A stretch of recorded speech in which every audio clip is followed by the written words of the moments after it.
কেউ আমাদের ঐক্য ছিনিয়ে নিতে পারবে না, কেউ আমাদের স্বাধীনতার থেকে আমাদেরকে বঞ্চিত করতে পারবে না। আমাদের অস্তিত্ব নিয়ে প্রশ্ন তুলছে তারা। এবং আজকের যে সমাবেশ, যে কনটেক্সটে আমরা আসলাম, এটা আমাদের মনে কোনো সন্দেহ জেগেছে বলে আপনাদের আহ্বান জানাই নাই।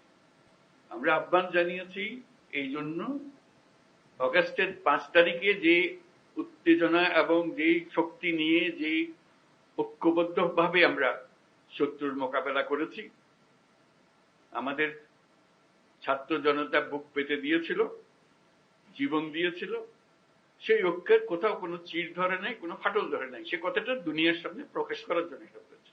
আমরা কোনো দুর্বলতার থেকে এখানে আসি নাই।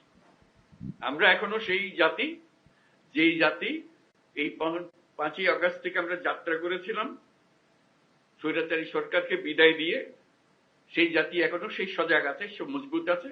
সে মজবুত জিনিসটা দুনিয়ার সামনে তুলে ধরা। তারা যেন মনে করছে যে এর মধ্যে ঠান্ডা হয়ে গেছে। ঠান্ডা আমরা হই নাই, আমরা সেই সতেজ।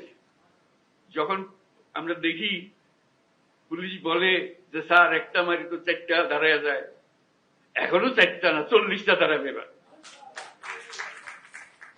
সেই জাতি মরে নাই, দুর্বল হয় নাই, সবল আছে। আপনাদেরকে আজকে উপস্থিতিটা শুধু সেটা জানানোর জন্য, আমাদের সবার মনে সেটা জাগিয়ে দেওয়া।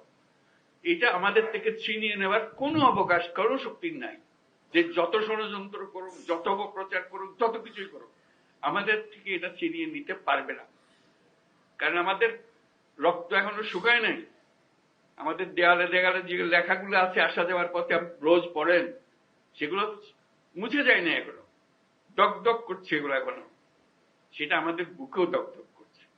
কাজে আমরা সেই শক্তিমান জাতি, আমরা লড়াই করব। আমরা শুধু হাস্যকর যে প্রচেষ্টাগুলো হচ্ছে সেগুলো তুলে ধরার জন্য আপনাদেরকে আহ্বান জানিয়েছে। আপনাদের মনে কোনো প্রশ্ন ছিল কিনা, আপনারা সুন্দরভাবে সেগুলো তুলে ধরেছেন। আমরা নানা মত, নানা পথ, এগুলো থাকবেই, এটা যে কোনো জাতির মধ্যে থাকবে। কিন্তু এই বিষয়ে কোন রকমের মতভেদ আমাদের নেই। যেভাবে আপনারা এই 5ই আগস্টের পর থেকে একত্র হয়ে চলেছেন,